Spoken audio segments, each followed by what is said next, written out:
Welcome to Studio X. Please, we're going to have a presentation by Christina that most of you know, except you two, which are our outside guests. Christina and Uzi, they are from Spain and they have an office which is split in two parts among Spain, Sydney, and New York. Christina teaches at Columbia, Uzi sometimes teaches at Columbia, and also is the head of the master in Sydney. Thank you. So hello everybody. So can you hear me well? It sounds a little... Okay. So we are taking the special architecture at Agonism, and we're going to explain some of the concepts that we are very much interested in. The first being the concept of replica. Replica, as understood in the Roman languages, with the dual sense that it has, which is the rejection for the concept of originality, but also the idea of the answer to a previous statement. And in order to answer to a previous statement, there we are very much interested in the idea of agonism. I was explaining a little bit yesterday the question of agonism. I'm going to give you another hint. In order to make more clear the concept, it's always good to contrast it with antagonism. So you know that two ideas or two concepts are antagonic whenever they are enemies. They are enemies, they need to destroy themselves, or they need to completely ignore themselves in order to survive, okay? As opposition to that, two ideas or two concepts are agonistic whenever they are not enemies, they are only adversaries.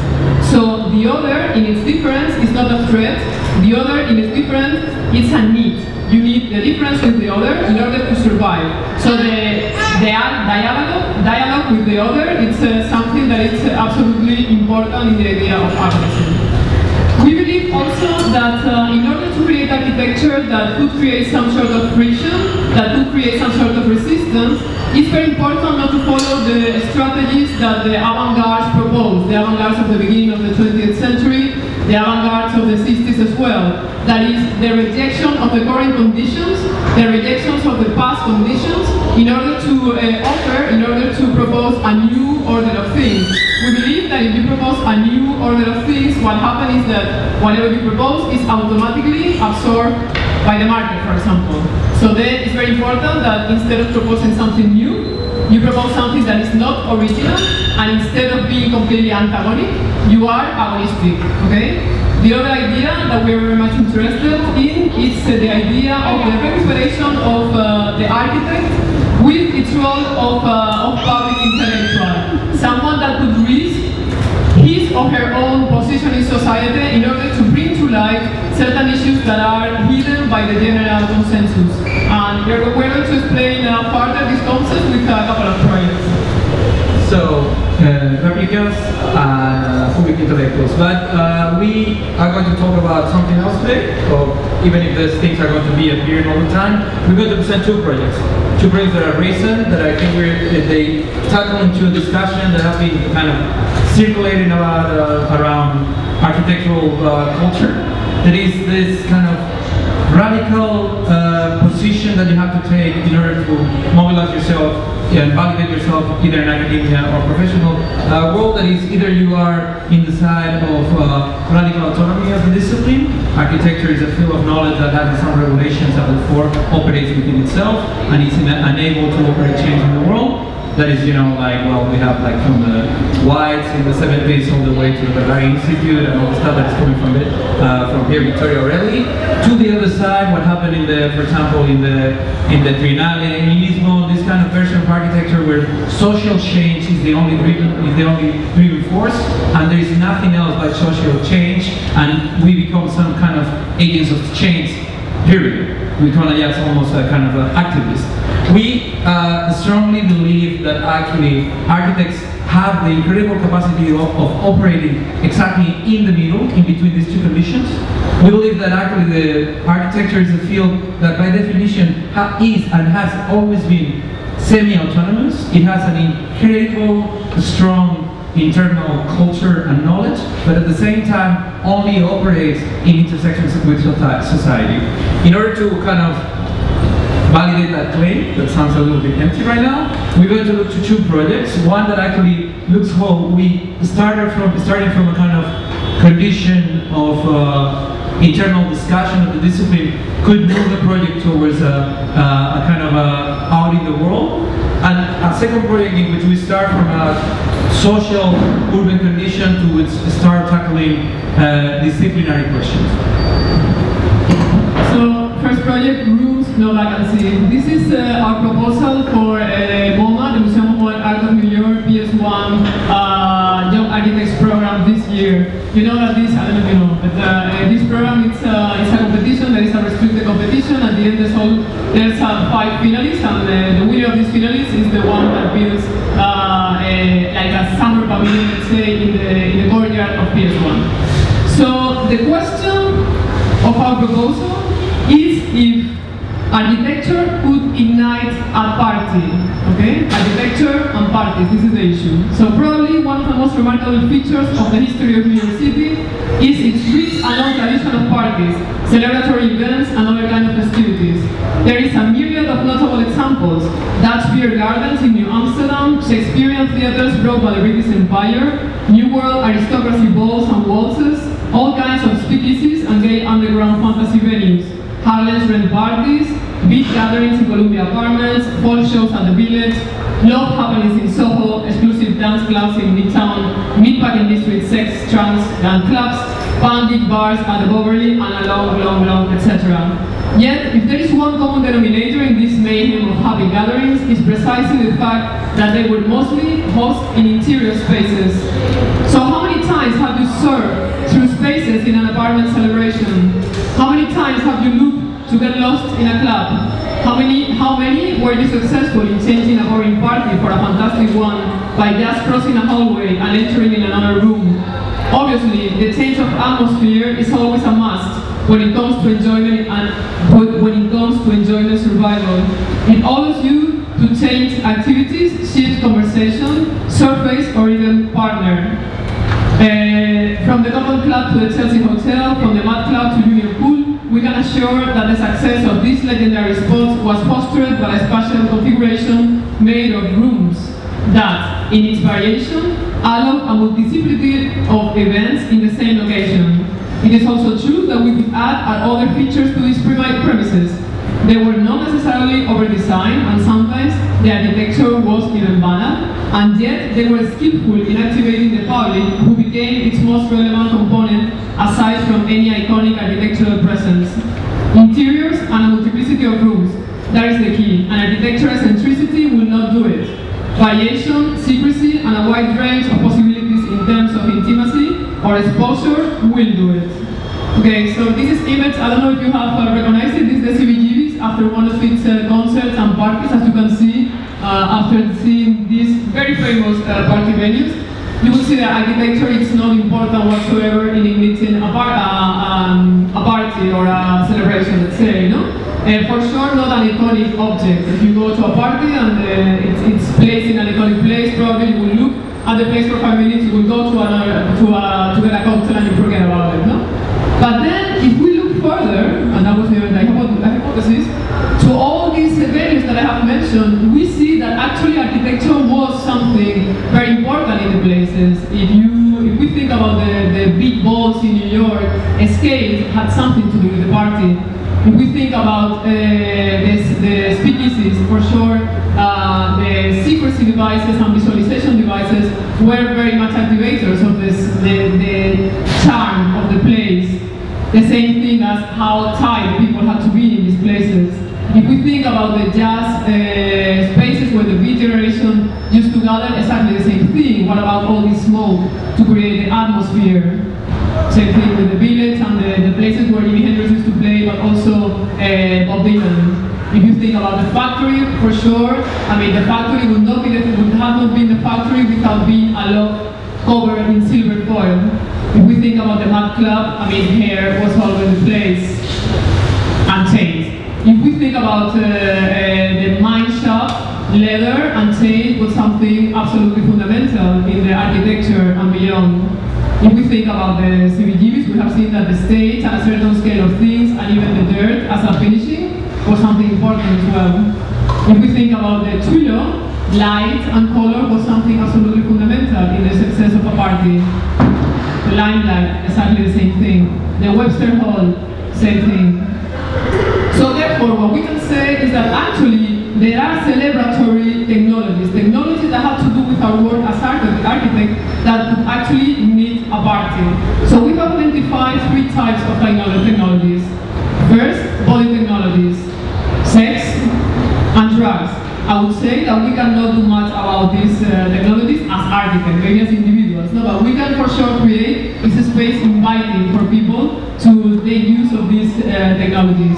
But we also have scopic technologies, like for example veils, like for example all kind of halls and glory halls and curated halls as well. And we could also for sure talk about the most celebrated ones, maybe that are the atmospheric technologies that have to do with sound, and technologies that have to do with light. Probably, just to finish the technology section, one of the most amazing drawings that we found in the history of New York is a map of Harlem from the 1930s, in which the party in Harlem is drawn without knowing a single wall. Only people and little devices that allow this party to happen. We took this thing and almost as a departure to an exploration to find a design for a party, as Moma was asking for, you know, a pavilion in which every Saturday, every Sunday will be a party that will last six hours. How you design something as an architect that is meaningful and it makes sense, it makes parties. So we try, so remember 3 technologies. Technologies of the body are the ones that we cannot design, we cannot maybe help. Technologies of scopic technologies, framing devices, walls, things that divide, separate the space. And finally, atmospheric technologies, technological mechanisms that transform the atmosphere as a space. We look for conditions in which those technologies were pushed to the limit, documented them and tried to extract some lessons. This is a drawing that actually look at the back rooms of all the clubs, gay clubs in Barcelona, to actually try to figure out a condition in which, you know, a hole in a wall, a corner, a wall that you can touch is so important that actually can ignite complete transformations of the activities in there. We also look at the raves in Berlin, parties that last so long, 4 days, 7 days, that actually requires all sorts of technologies to keep the people there. It's not only about, probably, you know, they want to sleep because they have some help to do that, but also they cannot get bored, so you have to work with devices that involve lights, small doors, things that open, things that change, certain games. And we propose finally a kind of a classification of previous projects for MoMA that actually identify how similar technologies have been used. In any case, the project itself operated in those terms. We propose basically 3 things. A project that will perform as a distributed icon, but more important, a project that will be a series of walls with holes that will never be read as a singularity, rather a series of rooms. Rooms that will connect one to each other through windows, like this one, through doors, and more or less just banal rooms that will have strange conditions. Why? Because we also believe that, you know, a party is not about having a complete vision of the entire party, but actually to be able to discover your own spaces of intimacy. So we decided to transform the PS1 rave in a kind of apartment party, in which you will circulate through different rooms and getting, you know, your own perceptions, and you will take all these pictures that will go eventually go to the social media, to Instagram, and basically you only will have a complete vision of the party through this series of fragmented images. So what is the performance there? The performance is this series of atmosphere constructed with really, really simple technologies that actually transform each of the rooms and allow for a kind of personal experience. And this is the panel of the rooms. We have 43 rooms, and then each of them have a different kind of condition. The DJ set, the speaker room, the piano room, the sweaty room, the pool room. This is another image of the pool room. The whole room, a room with a big hole inside. the mountain room. Another vision of the mountain room. The curtain room. The mirror room. Another curtain room. This is a really long. The empty room. And finally, maybe just to engage into the discussion of MoMA that is completely obsessed with sustainability, we get into the problem from the same perspective. Banality, ordinariness is what can be a perfect point to enter and destabilize current discussion about sustainability, in which sustainability has become a sort of not only branding but actually a validation of any form of design, claiming that actually sustainability right now is completely integrated in banal system of construction, and actually the most sophisticated ways of sustainability already are integrated in the system of production, like for example drywall. So our proposal was completely built with drywall. Actually the drywall was what made this absolutely banal, but at the same time will ensure that every single piece of the proposal will be recyclable, will be crushed, and will be used eventually to produce more drywall. Here's the construction detail and the structure model. And here is the teamwork, yeah. And here we want to make the comment that we didn't get it, the commission. It was a sad story because we got it for a week and then we didn't. But we want to make a point of how we produce this thing, because I think it's important to understand and to make a kind of statement, to also recognize all the people that was involved. Mario from Barcelona, Córdoba Camillas, an incredible group of graphic designers, prepared a booklet that explained the project and include all sort of text and narrative as the project was already built. We collaborated with a fantastic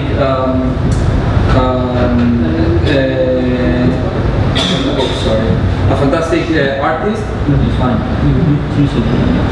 Bueno, we collaborated also with Daniel Fernández Pascual, that is an expert in parties in Berlin, with Paul, that is an expert in these gay circuit binaries as well. We collaborated with Circulo, that is an architect and an artist that is actually the one that did this video. We're going to finish the presentation of this specific project with this video. We have sound?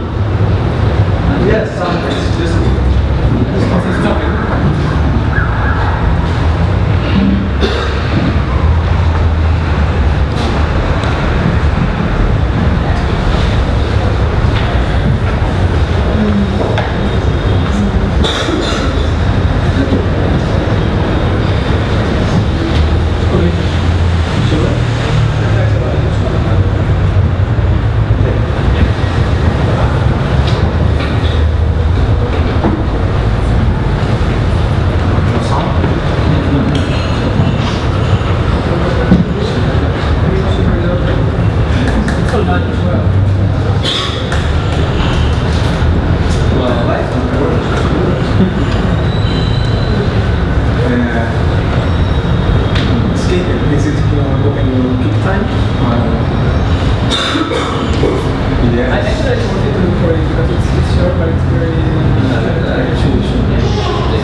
Anyway, I mean, if we can't show you the video, if you Google rooms, no vacancy, or Peking architectural Agonism PS1, and you go to videos in Google, you're probably going to, I mean, it's just there, you can take a look. No? Okay. Yeah. So, is there? The top, no, the is it copy to the desktop?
Let's go to the second project. Sorry? Right now.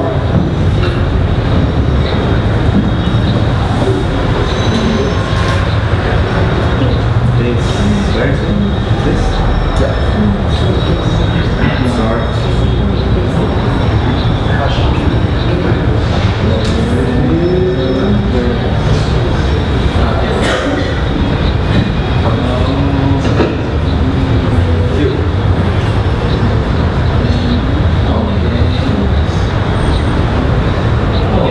Okay, so we're going to talk about the second project, that is the competition that we did win. It's the National Velodrome of Medellin, that is currently under construction.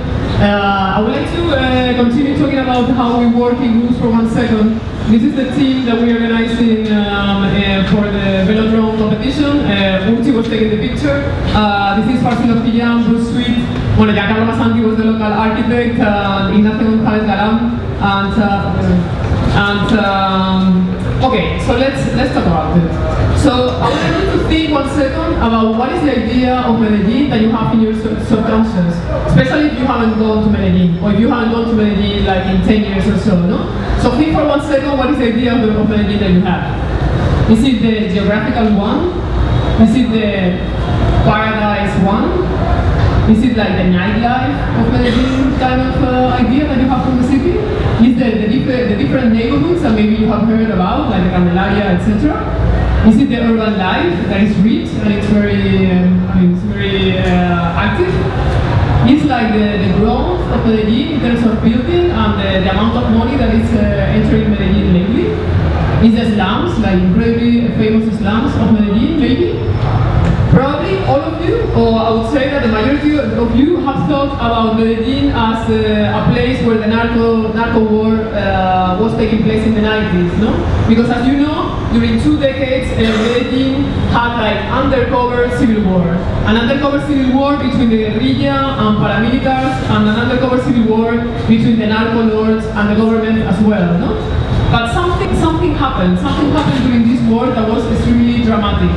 What happened during this war was the absolute disapparition of the idea of the public space in Medellin. I mean, you talk to the people that are from there and the stories are absolutely incredible. No? They tell you, for example, how they used to go from one fence area to another fence area by car always. You hear stories about how the rich neighborhoods, the only public space that they developed was only mall and shopping centers. Or you hear stories about people driving their own cars knowing that they couldn't drive next to the police car because probably, or they could be a bomb underneath the car, or that they knew that it was dangerous to drive next to a bus, like a public bus, because of the very same reason, no? But suddenly, something happened, no? The first thing that happened was that the narco war was over after many, many years, no? And Pablo Escobar was killed and everything. But then, one thing that was extremely surprising is that last year, Medellin was won, let's say, the title of the most innovative city of the world in 2013, right? How would this happen? The gap is too big. I mean, we don't understand, no, what could happen. But if you go to Medellin, it's very clear what was the story, no? I mean, first, there were 2 mayors that after the narco war was over, started to do this urban acupuncture, and with very bold projects made and designed by young people, mostly, and that are absolutely fantastic, like this orchideodrama in the Botanic Garden, for instance, or for example, sport facilities, absolutely new, and that are working fantastically well, and that are absolutely public and open to everybody. Of course, the new subways that works fantastically well as well. The new development of the river that will take place very soon. The Metro Cable, that I'm sure that you have seen pictures, because there are pictures absolutely everywhere. Or the stairs, the escalators through the slums as well. And schools that are appearing here and there as well. I mean, I'm sure that you're familiar with all these pictures, no? The New York Times, I mean, getting information about Medellin was incredible. There are so many articles about this renaissance of Medellin, no? But then, I mean, one thing that was the the consequence of this renaissance of Medellin after Fajardo, for example, that was maybe the most active of the latest mayors of the city, one consequence of this renaissance is for sure the recuperation of the public space. And this is something that is difficult to believe whenever you go there. So whenever you go to a square in Medellin, you realize very quickly that it's like 1,000,000 times more clean than any square in New York, for example. The subway, exactly the same thing. People are extremely polite with the public space because they know that they didn't have it before. So there were a certain amount of policies and a very big effort from the government to give to the public a civic kind of knowledge. So that you find signs everywhere saying that you have to take care of the city is yours, you have to go there, you have to enjoy the public space, etc. No? So the squares are full, but also suddenly in every little square you have like water games and it's really full of people and the children are playing. So suddenly the water is something that is everywhere in the public space. Bicycles are extremely popular in Medellin as well. Suddenly people are in the streets with the bicycles. Some of the streets are completely closed during Sundays or during Tuesdays so that people can go with the bicycles. So that is exactly the context that we encounter whenever we won the competition. Huh? The competition is, the National Velodrome of Medellin. So this is what we encountered, the contest that we encountered when we won the competition, and what we actually wanted to create was a machine to create more public space, okay? And a machine that actually will make people interact with the building, interact with each other, and in the process of doing this, also we will challenge or will propose something different in terms of the typology of sport facilities. So for example, if you think about sport facilities in general, what happened is that they are extremely expensive, but also the population, the people cannot really use them that much. So it's something that's very unequal, right? So we try with this design to do exactly the opposite. So we try to do a sport facility that also would bring or will enforce the control of water in the public space of Medellin, that would enforce the creation of different atmospheres through light as well, that would enforce the negotiation and the creation of different atmospheres in terms of air, fresh air, etc. And that would be a place that would be absolutely specialized in everything that has to do with the wheels. And in order to do so, you will see later that we work with an inventor, and you will see like a number of devices that we created. No? So basically, the idea of the project was the creation of the design of these trees that also will explain the structure very well. These trees are linked in groups of 3, in groups of 4. You will see more plants afterwards, like this. This is an example of the scheme of the roof. And then these roofs create a big plaza. But a plaza that again is not an isolated building that people can use only sometimes. A plaza that is really an open plaza. Actually, there is a green path, a green line around the city that continues here and continues there. It's called the wheel park. So instead of doing something that is closed, that is restricted, this is an open field, let's say, for people with bicycles and etc. So this actually would be the image that you get from the street. This is the image of the velodrome. This would be an image from inside as well. And we get to do this by very simple elements. First is a membrane, and you will see how it performs. There is this structure, that is a structure by Nicolas. Then a facade, that here a facade. One interesting thing, or one important thing about the facade is that the facade completely disappears. So normally there's no facade whatsoever. People can take over the seats as well, and only when there's a competition the facade will come up. So even if you don't have money to see the competitions, in the facade is porous, you could also take a look and see the races as well. So the facade will never really be there, only if there's a competition. Okay? And then we get to do this open platform because all the programmatic packages, let's say, are underground in the basement. Okay, so you see the facade, the platform, and then underground you have all the facilities on the programmatic. This is the ground floor with all the square. The programmatic. There are like little programmatic packages around the facade as well, but they're like absolutely minimum. And the basement as well. So, the velodrome is basically a canopy. The definition of public space, as Christina was explaining, in Medellin is organized around two things. You need shadow during the day, and you need light during the night to ensure security. We propose basically a massive canopy that will take over the entire facility and ensure these two things to happen.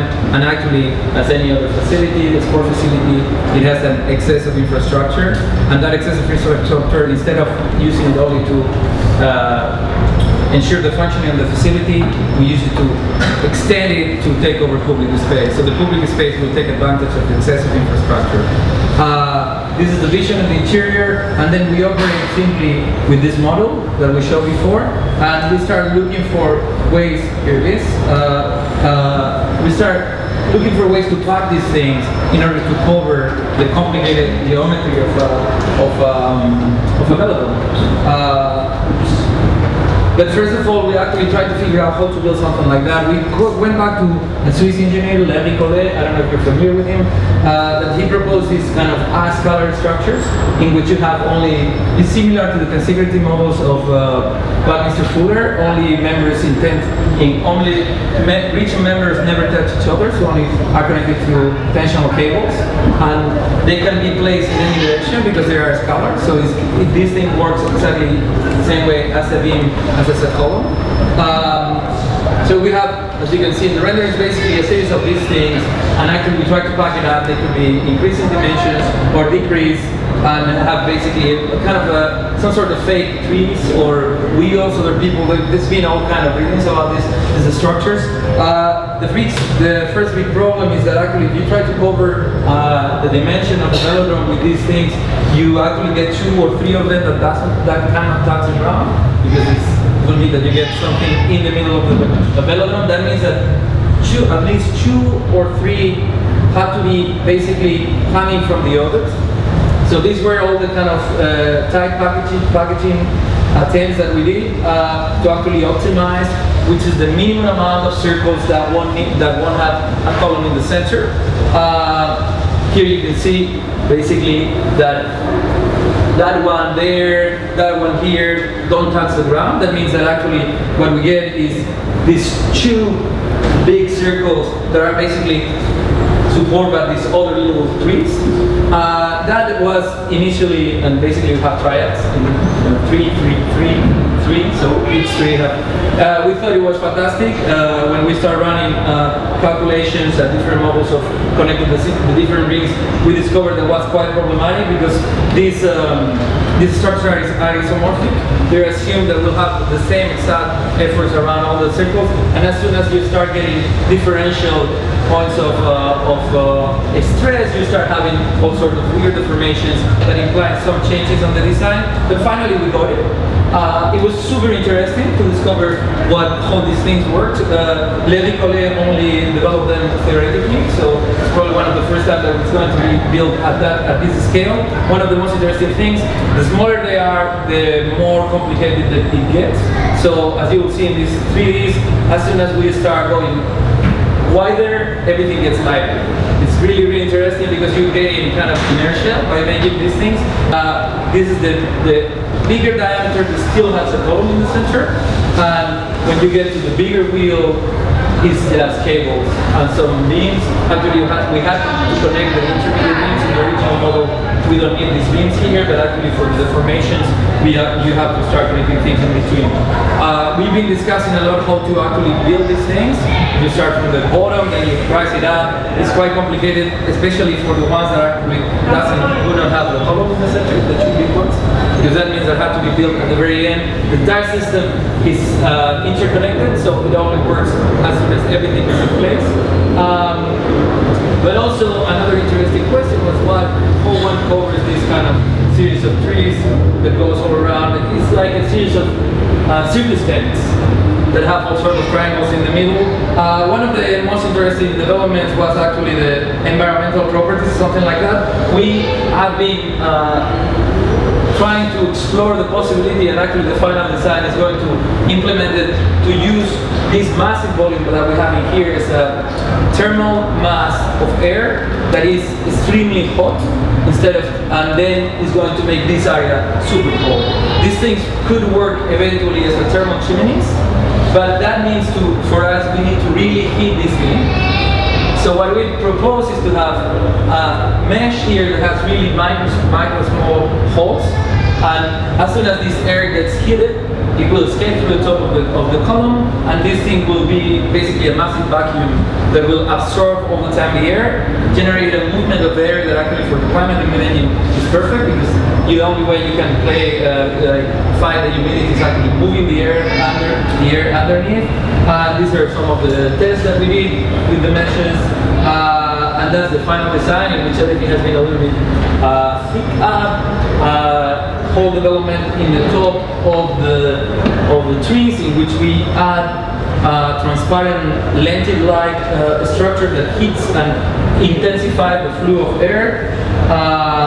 Some of discussions of the triangles, and finally back to this thing, because at the end these elements, the purpose of these elements is to actually construct a massive public space that, even if it has a depression in the center that sometimes is used for bike racing, is still a public space. And as Cristina was saying, the majority of the time an infrastructure of this kind is not used as a velodrome. The velodrome is one of these facilities that is used probably 1 month a year maximum, if you count every hour that is used as such.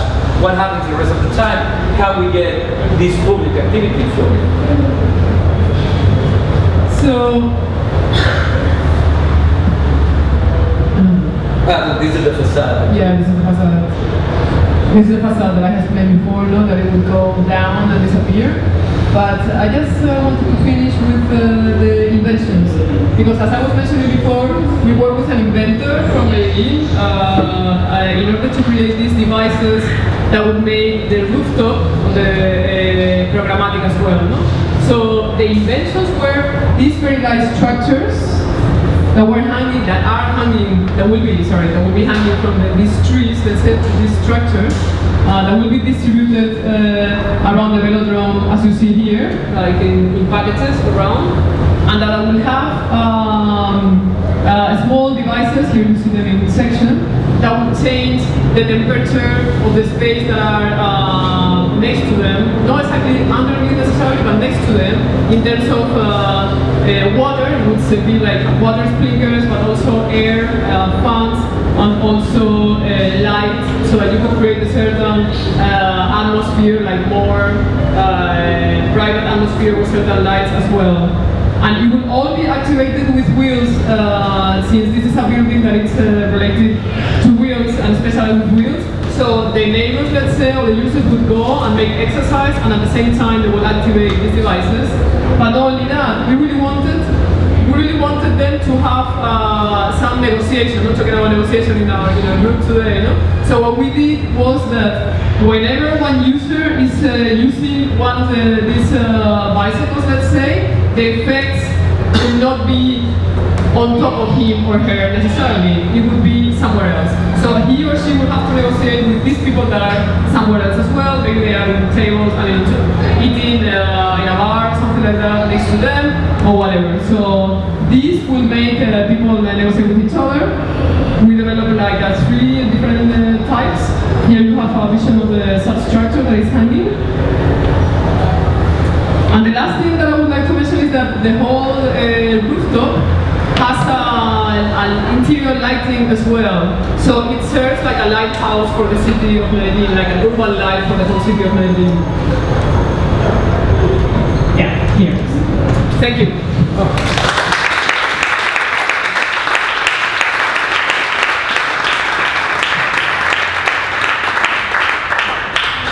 anybody's still awake and has any question. What's your complaint? Beautiful work. Thank you very much. Thanks. Amazing. So, What happened to what that was? the PS1, we won for a week, and then after a week, it was never officially announced, and after a week, something happened, and it was... Back in politics. Yeah.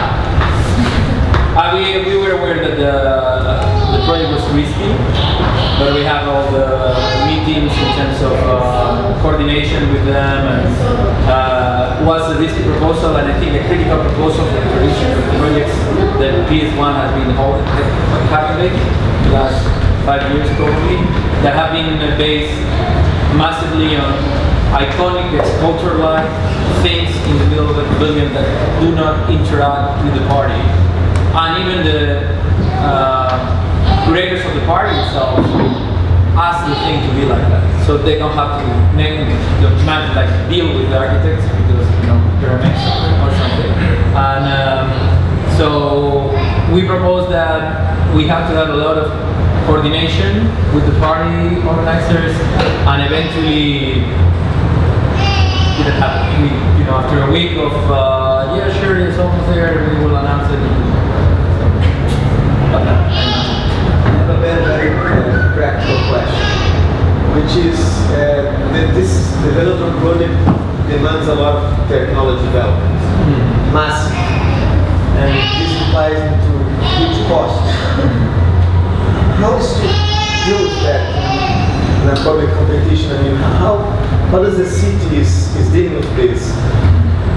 Well, are you able to negotiate this, or is it a flat rate? Well, the structured production of the velodrome, how this thing has been developed, has been a super interesting exploration for us. As we were mentioned, the models of production in our office is one of the key spaces for research, usually. Having a practice distributed, we haven't talked about the stuff in Europe, or the stuff the other things that we do in New York, and like things that could happen in Sydney in soon. So we need to always work with this kind of, we call strategic collaborations. So in the case of Colombia, we partner with a local architect that actually seems to be a traditional model, but what happens, the local architect that we are collaborating with is Giancarlo Massanti, so probably the people here, a lot of people who know him, is a bigger office than ours, more recognized as an office, and both locally and internationally, and with not only the resources but also the political connections and the recognition.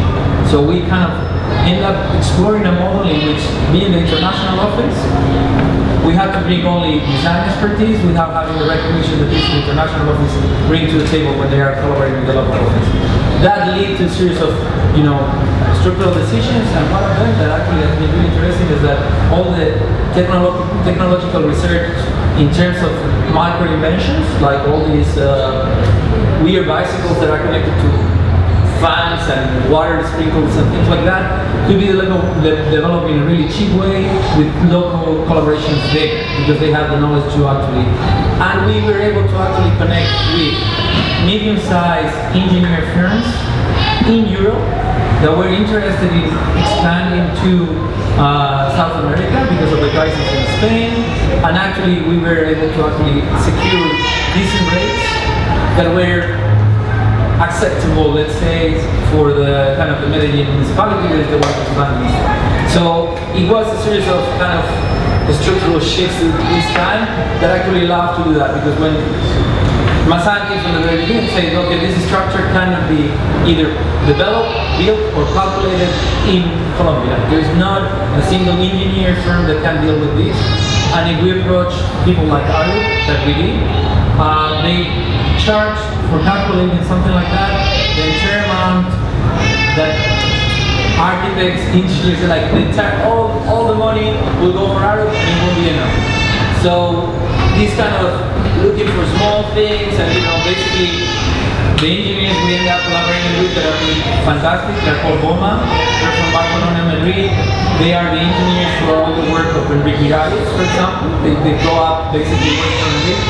and they are interested in doing something like that, but also aware of the crisis in Spain. They say like, okay, Colombia is a really good frontier to start investing in a project of this kind to actually have a name recognition. So many pieces are developed by yeah, so right now what's here, yeah, of course we have a consultant for the skin, for the plastics, several consultants for the environmental kind of functioning of this thing, the structural development, 2 sets of consultants for the facade, and then of course a series of like more minute things for foundations, electricity, but those are minor things. The two big consultants, let's say, are environmental, the fabric that covers this thing, and the structural. I may have missed the whole completion. So it's going to go out for tender in the next months.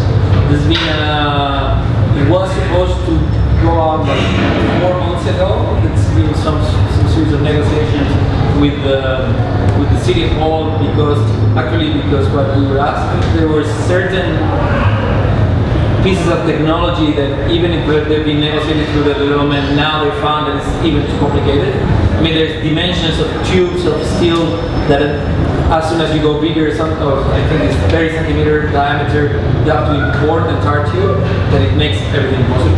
You can like import the entire structure, things like that. So we've been adjusting some, but it's funny, it's actually minor things, it's actually related with electricity and things like that. But we expect to come out for tender in the coming months. 2 years construction? It's really fast, it's actually a year and a half. It's super fast. We fast track in 2 tenders, concrete structure that is the basement, and steel structure to make it feasible, and therefore that speeds up everything. So the hope is that a year and a half, as soon as the tender is out, a year and a half should be finished. Also, that's something really amazing of the Colombian architectural culture. It was developed in 4 months, 6 months, the entire thing. From competition, we won the competition Christmas 2012, 2013. We started working on it in the summer, and we finished before Christmas. So we've been like, whoop! It's really fast. I think something interesting is the radical different approach from the MoMA in this one. Because the MoMA you just said, okay, we use drywall. Yes. It's stupid, it's simple. There's no technological development at all, and this is totally sophisticated.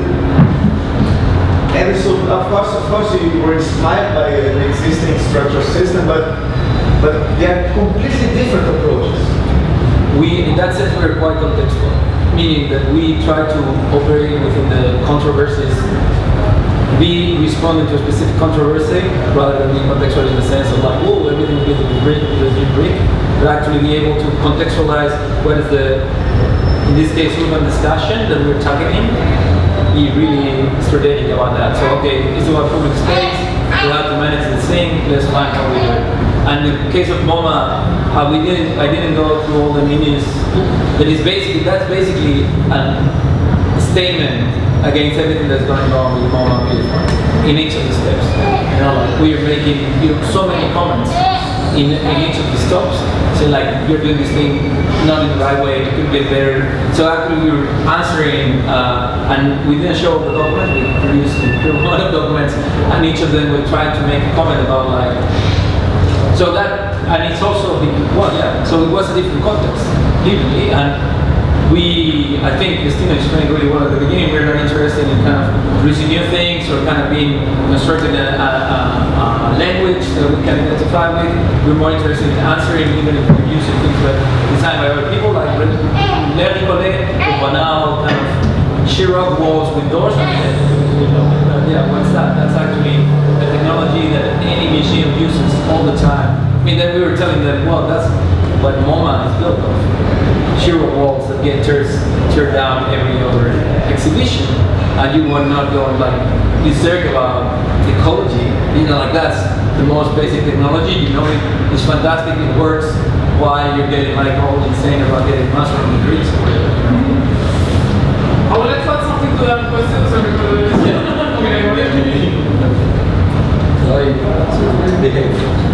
I would like to add something to that question, and it's something that is related to representation, no? And because some people tell us that it's difficult to recognize how we work in terms of representation. We are very much interested in representation actually, and you could see maybe in the PS1 exhibition how we did it, no? With the video and everything like that. So in terms of representation, we act exactly the same way. We look for the current discussion that is taking place in terms of representation, architectural representation, and we try to add something to the discussion. Here we did it in a certain way, talking about competition, etc. In the PS1, I think that it's more obvious. In other ways that we do also. Any other questions? The facade system. Okay, the facade system it was a whole process of research. Facade system. At the end of the design, it's a facade that disappears completely in the ground, so that there's no trace of the facade whatsoever. We tried different versions. We tried versions of facades that would be folded, but then at the end we'll have something, you know. So we thought that one of the main points of the project was actually that there's nothing that blocks the view, only very little programmatic packages like kiosks for tickets and these kinds of things that are necessary for the overall work of the development, no? That it has to work and it has to function. But other than that, nothing. Yeah. So it falls down and it goes into the basement. Like there was a whole other set of difficulties as well that were resolved on the way. Yes. How, from what you showed us right now, at what point, what of the documentation did you present for the competition, and what was done Which one? in development after? Okay, so the competition, for example, was okay, let me see. And the second part. For example, this is for the competition. Yeah. Let me see. You can, I mean, the thing that looks like construction drawings. Yeah, it's exactly. This is competition. I mean, the competition had like a number of things that we had to create. So, for example, we never do photorealistic renderings, but this was something that had to be created for the competition. Actually, we're very happy with it. This was for the competition because we had to do a construction section.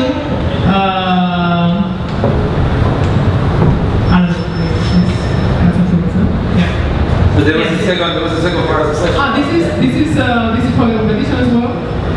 That is more like an illustration kind of thing. Now that, the reason why I asked the question, and now I know, is that I wanted to know if there are any major sacrifices once made to the design after we're faced with all those technological discussions. But now that I see what you present for the competition, and there isn't much.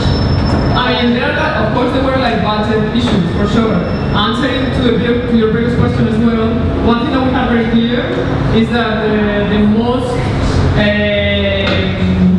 element that was going to take almost all the budget would be a structure. A structure that had to be problematic as well, that we really wanted to create this structures in Colombia that doesn't have a tradition of building with steel and doesn't have at all the tradition of building with this kind of tensors. So it was difficult to convince them somehow, but yeah. But it was more negotiation. I think one of the most interesting stories that happened with this with the development is summarized. This line. I don't know if you see it here. Yeah. This is a line. Basically, there's an airport here. This is an airport, and so there's this line. It's a sacred line. You really can't go over because it's like one of these lines that are flying for plane security or whatever. So the dimension, so this structure is based on the inertia that you get by separating these 2 points, especially the ones that don't touch the ground. So the dimension of this thing and how much we can lower the project was basically a negotiation that took, one of the biggest efforts. Every half meter that we did the project, because we are placed literally in the lower part of the valley of Medellin will increase the pressure of water going up. So will increase a lot the amount of money that you have to spend in foundations. But every time we actually reduce the section, we have to increase the amount of steel you have to put there for resistance. So that, for example, that discussion, like, okay, 20 centimeters up, how big, how much we can expand here, what is the effort we get here, how we got to change a different kind of foundation. That kind of discussions, I think, were the most interesting one. So, of course, it's changed. You can see the kind of profiles we have in here compared to the other ones, and especially the axonometrics of the structures that got much more robust in a way, because they moved from ideal Ricole model to actually, tensions in each of the cables and differential forces. But I think at the end, the process we're pretty happy with it. I mean, we lose some things that we won't talk about it. but let's say in general terms, because we use the strategy of basically saying the project is still structured, you cannot get rid of anything. So you cannot get rid of it. You get rid of the project. Anything that you got is basically a section of the basement and maybe a little change of pavement or something like that. Couldn't change much. There was another question there, right? Yeah, I think it's more from a performative point of view. Like, you set this out to say that, but like, considering such a complex system that is dependent on two things. First is scale of the overall object that you're trying to erect. The second is every single member and cross-section needs to be absolutely perfect for that erection to work seamlessly. So what sorts of computation did you use? It's calculated on finite elements. Okay. So we run, there were like several processes. I don't want to get too deep. But there were an initial system in which we analyzed one of the elements and the stability, and we have different forces. Then we have simplified version of each of the elements to run calculation with all of it. The final model had everything, and that was the one that we only could run twice in terms of time or computational. And also in this final model, the most interesting thing we did was to run computerized wind tunnel to actually reduce the forces, because we used the Colombian code for wind loads. Everything was much more heavier, so actually it was worth.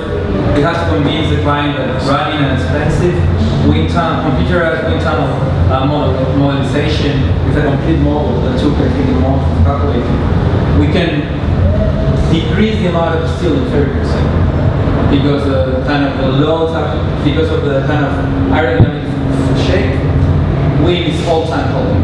Whether it's flying in any direction, you get very, you get always suction from the top, and it's slightly lighter.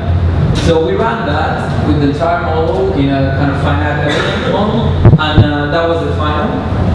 It got a little rigid, I will say, this system, because one imagines that finite models is something like really flexible to work with, but when you're dealing with the complexity of these things,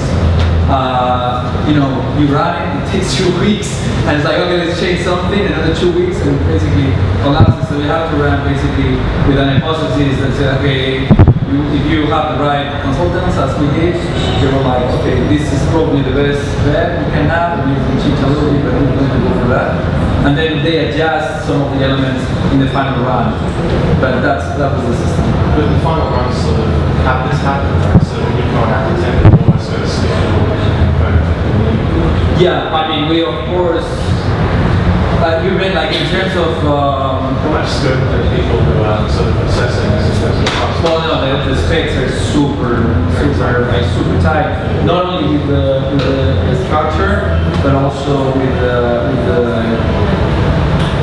the fabric.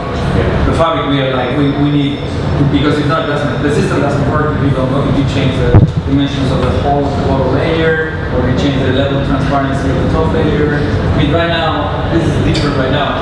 The top one is completely transparent, so it's like a greenhouse, and the bottom one is completely opaque. So really, it's a greenhouse floating over the place. It's really hot there. So if you change any of those specs, you basically destroy the whole logic of how, like the amount of air that's coming out from the chimney and things like that. So it's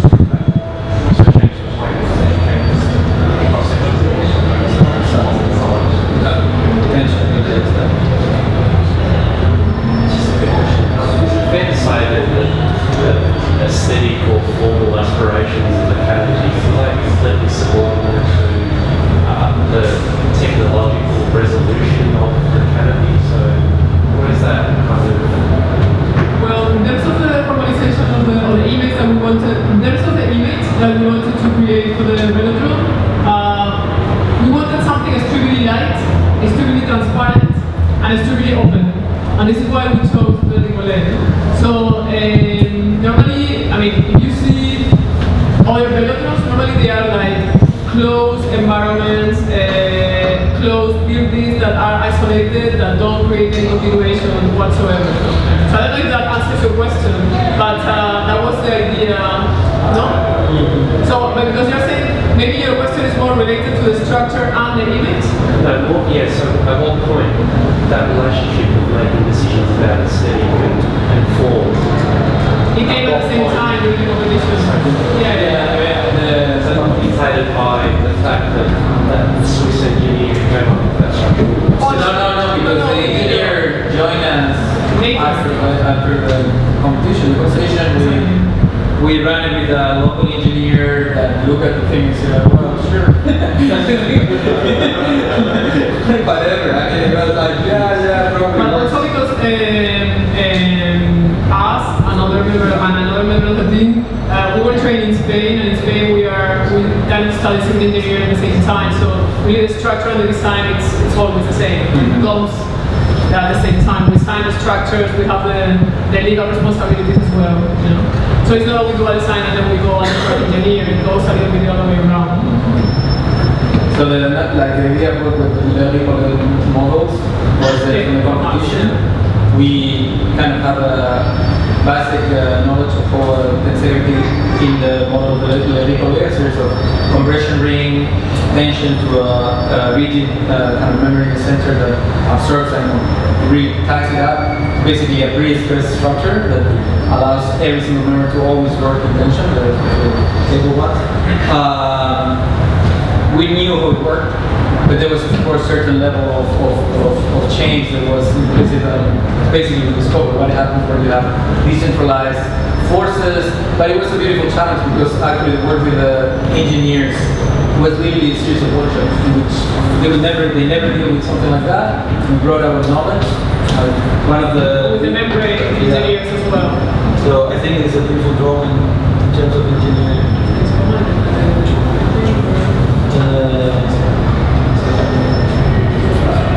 This one. These three drawings. So when we first explained the system to the engineer, they asked us, well, this thing works as a bicycle wheel or it doesn't? I was like, well, we don't know. I mean, we just follow. So they come like, okay, we can do kind of a triangulated mesh. We can do a bicycle wheel, or we can do a series of arches.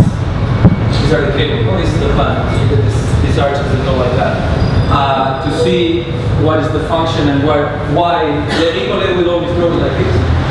So triangles are wide and actually form these kind of curves. Like that. And so the discussion between these three solutions was an interesting one.